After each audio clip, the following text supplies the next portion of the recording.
Hey everyone, Tom and Peter here for GameSpot breaking news where we want to talk about PlayStation's latest updates, the PlayStation Vita TV and the PlayStation Vita Slim.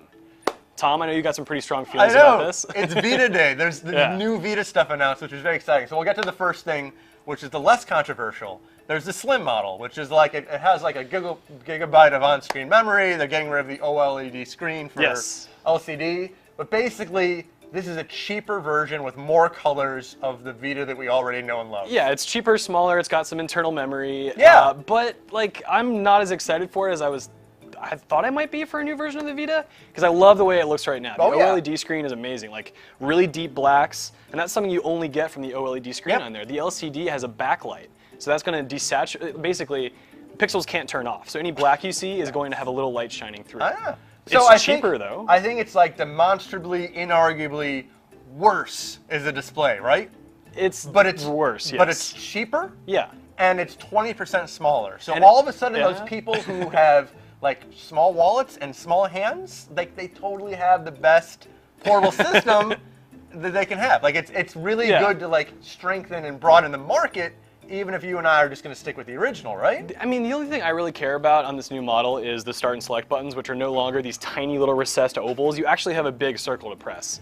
But this is the smallest nitpick anyone has ever. It comes in pink. Yeah. Which is a color that you always fashion. Okay, so that one is, I think it's good because it's going to expand the market for portable. Yeah. But they're also going to expand the market for your home with the Vita, which is weird. I think it's pretty cool. So the Vita TV is this little device that hooks up to your TV.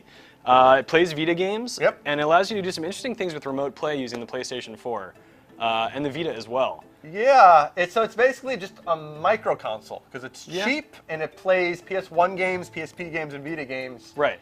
But it's not portable anymore. It's hooked up to your television. Yeah. Are you saying you wouldn't want to play some Vita games on the TV? See that? Like Persona 4 Golden, I Gravity Rush? I totally want to. My wife would kill me if I bought another Vita. So the weird thing though is like the compatibility because I'm going to bring up a bad game. Little Deviants requires the touchscreen. Right. You don't have a touchscreen on this thing, so all of a sudden you can't play Little Deviants.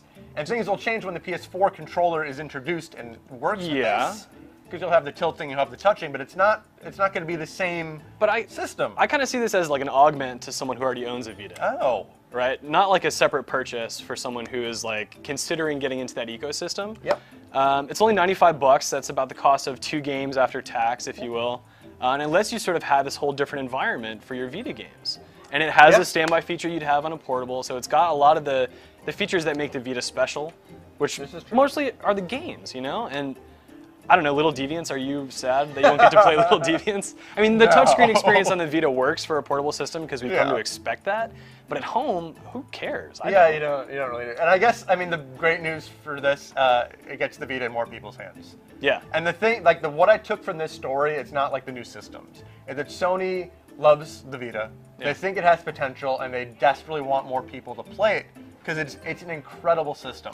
But this expands even to the PS4's functionality, though. Yeah. Because you can hook up the PlayStation Vita TV in a separate room from your PlayStation 4 and remote play your games from that separate room. God. Which is something Nintendo's been touting with the Wii U that has sort of worked to marginal success. Yeah.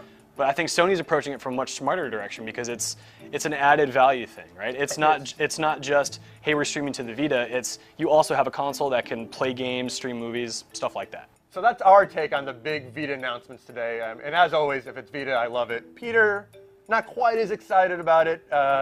Express your displeasure in the comments below or your adoration right here. Until next time.